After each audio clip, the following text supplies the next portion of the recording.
Hey guys, welcome back to कलेर्स classes. हम कर रहे थे चैप्टर नंबर 2 कंपनी। उसमें हमने करना था लिफ्टिंग द कॉर्पोरेट विल की सेकंड एक्सेप्शन, जो कि हमारे पास है अंडर जुडिशियल इंटरप्रिटेशंस। मींस हमारे पास कौन से सिचुएशंस हैं जिनमें जो कॉर्पोरेट विल है उसको लिफ्ट करा जा सकता है, सेपरेट लीगल एंटिटी के कॉन्सेप्ट को छोड़ दिया जाएगा। कंपनी उसके मेंबर्स की लाइबिलिटी सेम ही रहेगी, कंपनी के डेट्स को लेकर वो भी लाइबल होंगे।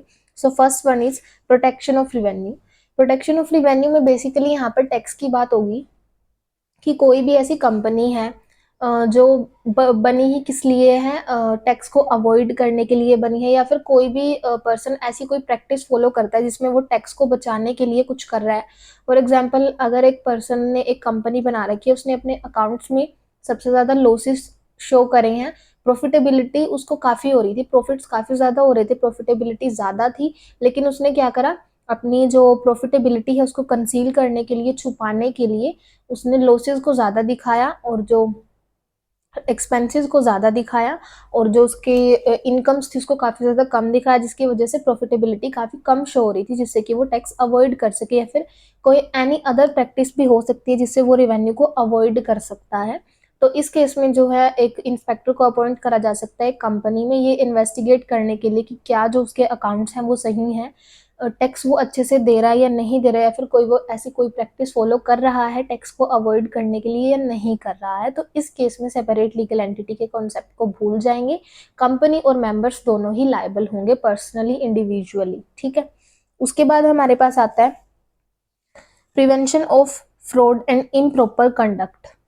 तो इसमें आपका क्या है कि अगर एक कंपनी कोई भी कंडक्ट कर रही है, कोई फ्रॉडलेंट अफेयर्स, कोई फ्रॉड कर रही है किसी थर्ड पार्टी के साथ, या फिर वो किसी कॉन्ट्रैक्ट में एंगेज है, अगर किसी थर्ड पार्टी के साथ कोई फ्रॉडलेंट ट्रेडिंग वगैरह कर रही है, इम्प्रॉपर मैनर से अपना बिजनेस को कंडक्ट कर रही है, तो इस केस में भी क्या हो सकता है कि इन्वेस्टिगेट करा जा सकता है। और अगर कंपनी में ऐसा पाया जाता है कि हाँ वो कुछ ऐसा इम्प्रॉपर कंडक्ट कर रही है, तो उस केस में जो कंपनी है और मेंबर है उनको एक ही एंटिटी माना जाएगा।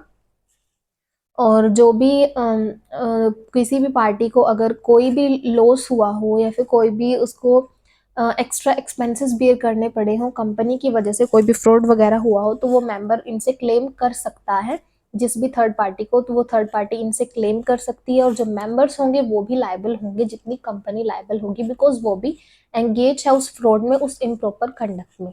सो prevention of fraud and improper conduct में ऐसा रहेगा।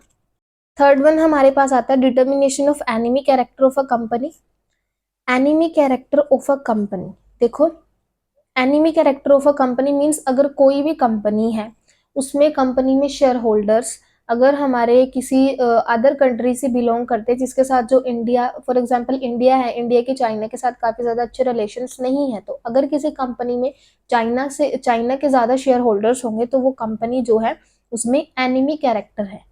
ठीक है ना। डिटर्मिनेशन ऑफ एनिमी कैरेक्टर, ये अब यहाँ पर क्या देखना है कि जो कंपनी है क्या उसमें जो शेयर होल्डर्स हैं किसी ऐसी कंट्री से बिलोंग करते हैं जिसके साथ हमारी कंट्री के रिलेशंस अच्छे नहीं है, एनिमी रिलेशंस जो हैं दोनों के बीच में बने हुए हैं, तो ये डिटरमाइन करना। और अगर ऐसा होता है तो कॉर्पोरेट विल को लिफ्ट करा जाएगा और कंपनी के रियल फेस को देखा जाएगा कि जो कंपनी है वो एक्चुअल में है क्या। ठीक है, तो एनिमी कैरेक्टर डिटरमाइन करेंगे, और अगर ऐसा पाया जाता है तो जो कंपनी है और मेंबर है उनको एक ही एंटिटी माना जाएगा, सेपरेट लीगल एंटिटी के कॉन्सेप्ट को हम भूल जाएंगे। ठीक है, तो इसी के साथ हम करते हैं आज की वीडियो को and. If you like my videos please like share and subscribe. Next video में हम जॉइंट स्टॉक कंपनी के एडवांटेज एंड डिसएडवांटेजेस पढ़ेंगे।